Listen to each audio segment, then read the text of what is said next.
Thank you, Mr. Deputy Speaker. It was a time when I didn't think I was going to get on, but I'm back. So thank you. The first vaccine dose has now been supplied to over 2.2 million people, larger than the whole of the rest of Europe put together.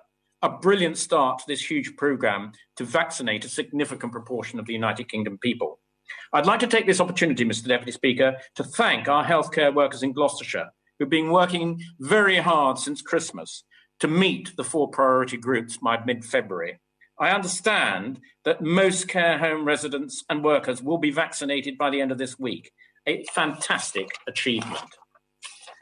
We must make a comprehensive plan this year for our schools. I've received a number of detailed questions from my constituents on the curriculum to be adopted.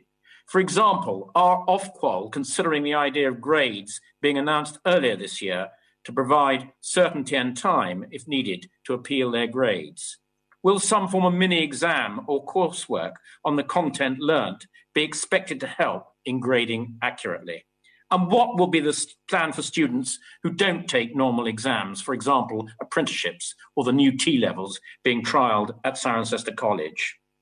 We now have enough information to make these decisions.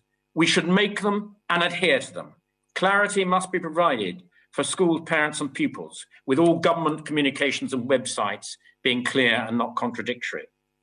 The vaccine programme has the makings of being a great British success as we build on strong medical manufacturing base for the future. We are now world leaders in the new RNA technology, which should enable vaccines to be made not just for COVID, but for a wide range of viruses. From yesterday's Public Accounts Committee session on the vaccine programme, the immense skill and knowledge of Kate Bingham and her task force was well and truly apparent. When they started their work in May, they weren't sure whether they would be able to develop a vaccine, let alone where it would come from. Yet, the vaccine trial has now been successfully launched, with 267 million doses contracted from 5 companies at a cost of £2.9 billion has been put in place. Amazing achievement.